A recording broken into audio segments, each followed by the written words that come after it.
"Dad, why isn't anyone clapping for her?" the 7-year-old asked through careful movements of his hands, signing a question that would quietly alter 3 lives. Henry's gaze shifted to the woman standing alone on the stage, diploma clutched tightly, the light in her eyes fading as she searched a sea of faces for even one sign of care. No one rose. No cheers followed. The hall stayed still, broken only by uneasy shuffling. Henry didn't know her name. He didn't know she was the daughter of immense wealth. He didn't know she had been emotionally abandoned her whole life. He only knew that no one deserved to stand that alone. So he began to clap, and that single decision became the start of everything. Henry Williams felt Caleb's small fingers tug at his sleeve as they stood just outside the university auditorium. He glanced at his phone via unfinished deliveries, tips he desperately needed. But Caleb's attention was locked on the graduates forming lines in caps and gowns, or written clearly across his young face. "Dad, can we watch for a little bit?" The signs were slow and deliberate. Henry had spent 3 years teaching his son after illness had taken Caleb's hearing, 3 years of rebuilding communication, 3 years of reshaping their lives from loss. Henry hesitated. He should say a number. Work was waiting.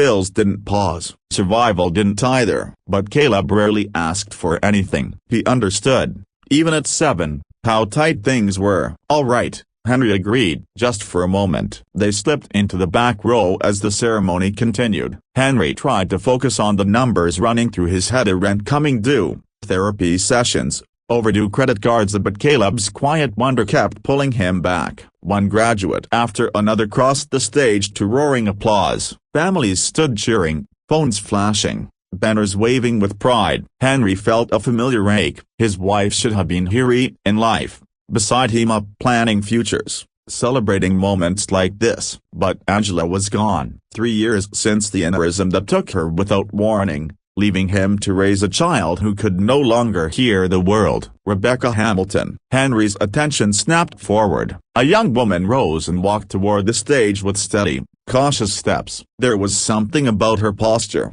the way she moved, that held his focus. She accepted her diploma and turned toward the audience. The applause was thin, scattered, obligatory. Henry scanned the crowd, waiting for the eruption that had followed every other name. It never came. No proud parents, no friends shouting. No one stood. Rebecca remained there, gripping her diploma as hope slowly drained from her eyes. She was searching, waiting. The silence stretched uncomfortably long. Caleb tugged Henry's sleeve again. A broken bar. "Why is no one clapping for her?" The question cracked something open inside him. Henry knew that loneliness. He knew what it felt like to expect support and find nothing. He stood and clapped the firm, loud, unapologetic. Caleb joined in immediately, his small hands setting a rhythm that echoed through the hall. People turned, surprised by the sound coming from the back row. Henry didn't stop. Rebecca saw them, just one man and a child, strangers, choosing to see her. Her expression shifted to shock, confusion, then something dangerously close to tears. She nodded once in quiet acknowledgement and walked off the stage. The ceremony continued, but Henry couldn't focus. The image of her standing alone stayed with him. When the crowd poured outside afterward, Henry told himself he needed to leave. Work was waiting. But instead, his eyes searched. He found her near a fountain, still in her gown, watching other graduates celebrate. Her face was carefully neutral. Henry recognized the mask. He wore it often himself. Before he could decide what to do, Caleb broke free and ran toward her. "Caleb." Too late. Rebecca turned as the boy waved excitedly. Henry hurried over, breathless. "I'm sorry," he said. Caleb had already noticed her hearing aids and began signing enthusiastically. "You did amazing. Congratulations." Rebecca's hands slowly lifted in response. "You know sign language?" "My son has hearing loss." Henry signed and spoke together. "I'm Henry. This is Caleb." Rebecca. Her signing was natural, fluid. When she smiled at Caleb, it was cautious but real. "We were clapping for you," Caleb signed proudly. "You earned it." Her composure faltered. "Thank you." "That meant more than you realize." Henry hesitated, then asked a question he instantly regretted. "Your family couldn't make it?" She flinched. "No family here," she signed. "It's fine. I'm used to it." Those words carried years of disappointment. Henry knew them well. Caleb, unaware of the weight in the moment, tugged at Rebecca's gown and pointed toward the water. "Want to see the ducks?" Rebecca glanced at Henry, uncertain. He offered a small smile. "We were heading for ice cream. You don't have to celebrate alone today." After a quiet pause,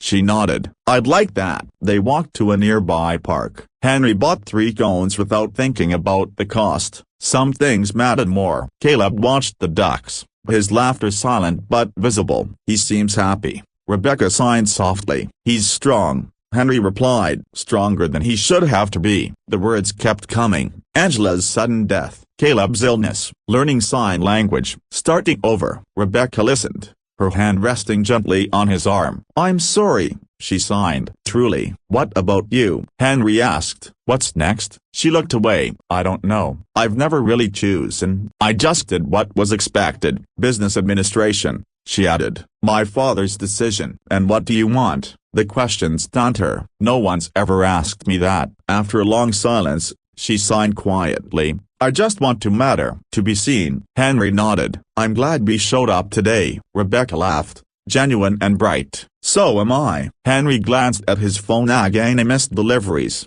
angry notifications, a bonus he knew was gone. Still worth it. He sighed softly and signed. "I should probably get Caleb home for dinner." He hesitated, then added, almost awkwardly, "But a broken bar, would you want to have dinner with us sometime? I'm not exactly a great cook, but my mac and cheese is decent." Caleb insists it's amazing, though his taste might be questionable. Rebecca looked startled, then genuinely pleased, before uncertainty flickered across her face. After a moment, she smiled and signed. "I'd really like that." They exchanged numbers. As Henry and Caleb walked away, Caleb bounced with excitement. "I like her, Dad. She's nice, and she talks like me." Henry smiled and ruffled his son's hair. "Yeah, buddy, I like her too." Behind them, Rebecca remained by the fountain, watching them disappear into the evening. For the first time in longer than she could remember, something warm stirred inside her. Hope. Their first dinner came soon after. Rebecca arrived at Henry's small apartment carrying groceries, nerves fluttering in her chest like she was a child again. The place was tiny, barely enough space to turn around, but Caleb's drawings covered the fridge, and laughter filled the cramped kitchen as they managed to burn the mac and cheese together. She came again the following week, then again. Before long, it became routine. She helped Caleb with homework while Henry cooked. They played board games on the worn carpet and watched movies with subtitles on. Rebecca never spoke about her past. She rode the bus, dressed simply, insisted on splitting grocery costs, and for the first time in her life, felt valued for who she was and not what she represented. Henry started noticing the small things. The way she smiled when Caleb signed something silly. How she drifted into thought while washing dishes. The quiet loneliness that crossed her face when she thought no one was looking. And Rebecca noticed him too. The exhaustion he tried to hide. The anxious glances at his phone. The constant mental math. How he made everything feel fun for Caleb even when he was clearly running on empty. Something was growing between them. Neither dared to name it yet, but it was 3 in shared meals, late conversations, and comfortable silences. After Caleb went to sleep, they would sit on the tiny balcony with cheap wine, talking about dreams, regrets, fears, and hopes. One night, standing side by side at the sink, Rebecca laughed at something Caleb had signed earlier. Henry turned toward her and nearly closed the distance between them. He stopped himself, afraid of ruining what they had. Rebecca noticed. She almost leaned into it, but she didn't. Not while she was still hiding the truth. Eventually, their lives settled into a rhythm that felt like family. Rebecca had a key. Her toothbrush lived in the bathroom. Caleb called her Becca and saved his best drawings just for her. They were building something real, something fragile. But Rebecca's secret stood between them like a wall she didn't know how to climb. One evening, Caleb rushed to answer the door. Homework forgotten. Rebecca stood in the hallway with a grocery bag,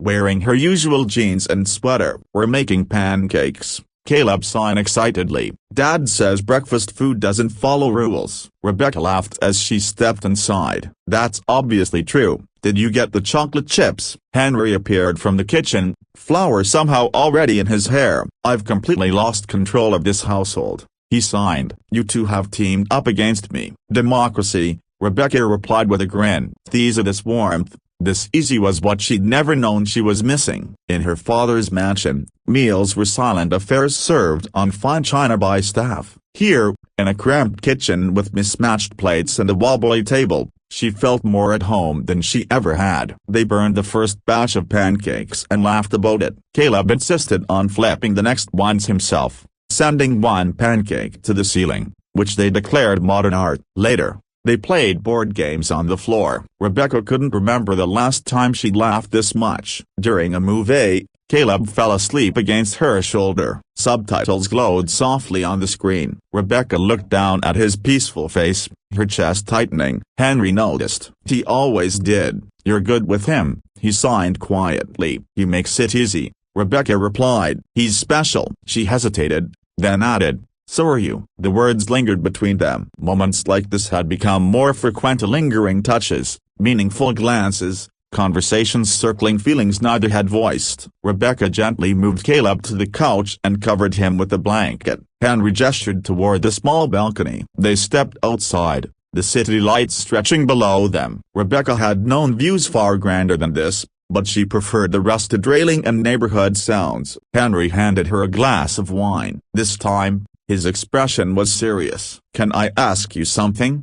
He signed. You never talk about your family, about who you were before us. I didn't push. About a broken bar. Who are you really? Her heart raced. She had lived this simple, honest life for months. Saw just Rebecca. Not a name, not a legacy, not an asset. She'd rehearsed this moment countless times, but now the words vanished. If I tell you, she signed slowly, everything might change, and I don't want it to. Henry set his glass aside and took her hands. Nothing you say will change how we feel about you. She wanted to believe him. Experience told her otherwise. People always changed once they knew. But this was Henry, the man who had clapped when no one else did, who asked for nothing in return. If she couldn't trust him, she couldn't trust anyone. My father is Richard Hamilton, she signed, watching his reaction. Henry blinked. Hamilton Tech? She nodded, tears forming. I didn't tell you because people stop seeing me. They want something. You and Caleb didn't. You saw me. Henry was quiet,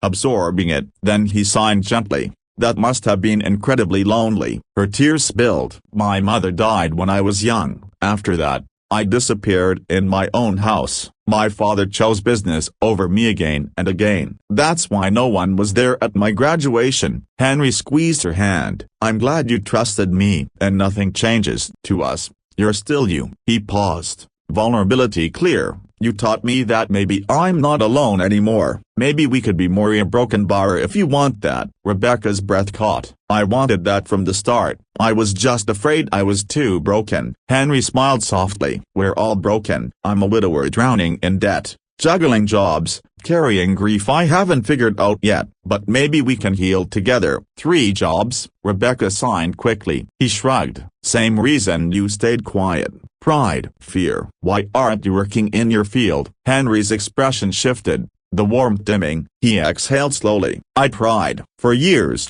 I really did. Then he hesitated, as if deciding whether to say the next part. I have an idea, software focused on accessibility, something that could completely change how people with hearing loss interact with technology. It's solid, Rebecca. Truly solid. But I'm nobody. No reputation, no network, no way to get in front of the right people. I've pitched it everywhere. Most never respond. The few who do give me a short meeting with someone half distracted, already looking for a reason to say number. Tell me about it. Rebecca signed. What does do? At first he was cautious. Then his hands began moving faster, energy returning to him. He explained an AI-driven system that could translate spoken language into sign language instantly, and not just words, but meaning, tone, emotion. Something current tools couldn't do. It could work in video calls, classrooms, offices, everyday conversations. As he spoke, Rebecca's excitement grew. She understood the technology. She understood the market. This wasn't just promising, it was groundbreaking. "This is incredible,"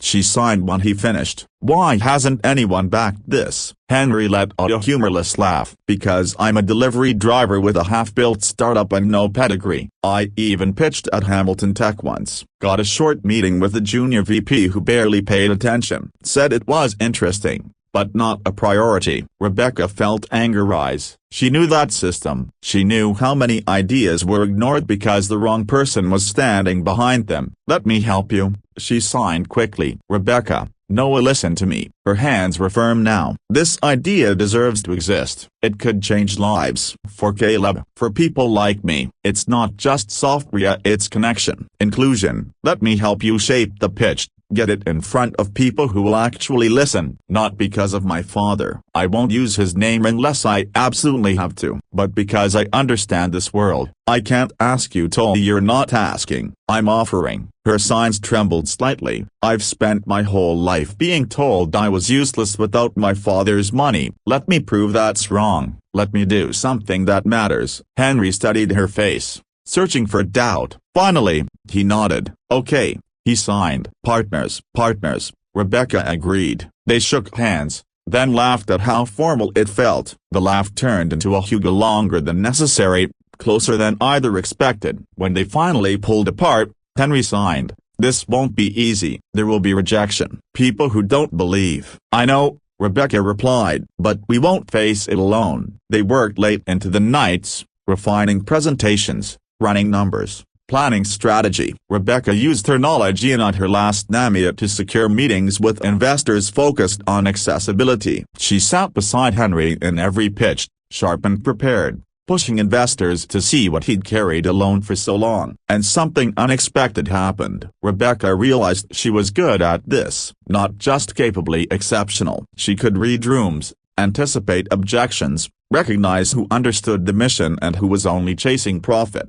After one meeting, Henry pulled her aside. "You were incredible in there," he signed. "That scalability answer, you nailed it." "I was just helping," she replied. "No," Henry said firmly. "Stop minimizing yourself. You're changing this entire project. You're brilliant." The word hit her harder than she expected. No one had ever praised her abilities without an agenda. Tears stung her eyes. "I spent my whole life thinking I only mattered because of my name." "Well," Henry signed gently, "now you know better, and I'm not going to stop reminding you." The funding came through sooner than either expected. A firm specializing in assistive tech offered a major seed round, enough for Henry to quit his jobs, build a team, and bring the software to life. When Henry got the call, he was at Rebecca's apartment the first time she'd invited him there. She'd been afraid the luxury would change things. He just smiled and signed. "Nice place. Still like mine better. It has better people." Now he stood there,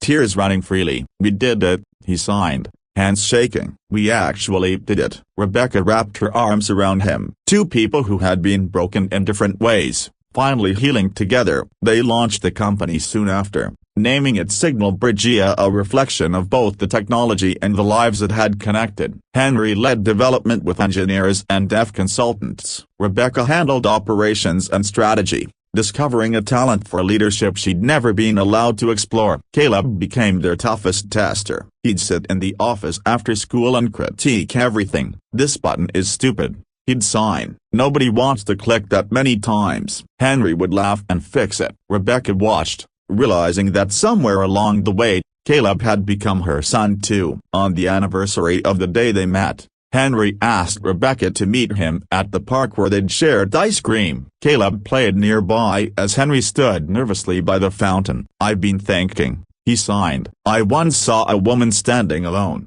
and I thought no one should ever feel that invisible." We clapped. "Just a small thing, but it changed everything." He held out a small velvet box. "I know you could have anything. This isn't expensive, but it's real." "Rebecca Hamilton, will you marry me?" She couldn't sign at first. She just nodded, crying, then finally managed yes. "Yes, always yes." Caleb ran over immediately. "Does this mean you'll be my mom?" Rebecca knelt and hugged him tightly. "If you want me to be, I've wanted that forever." Richard Hamilton walked his daughter down the aisle at a modest community center. Halfway there, He squeezed her hand and signed awkwardly, "I'm proud of you." It wasn't forgiveness, but it was a beginning. They married surrounded by their team and the deaf community that had become family. The ceremony was fully accessible, every word shared. When they kissed, Caleb cheered loud enough for everyone. Signal Bridge went on to change millions of lives. But the real success was quieter. It was home. It was family dinners,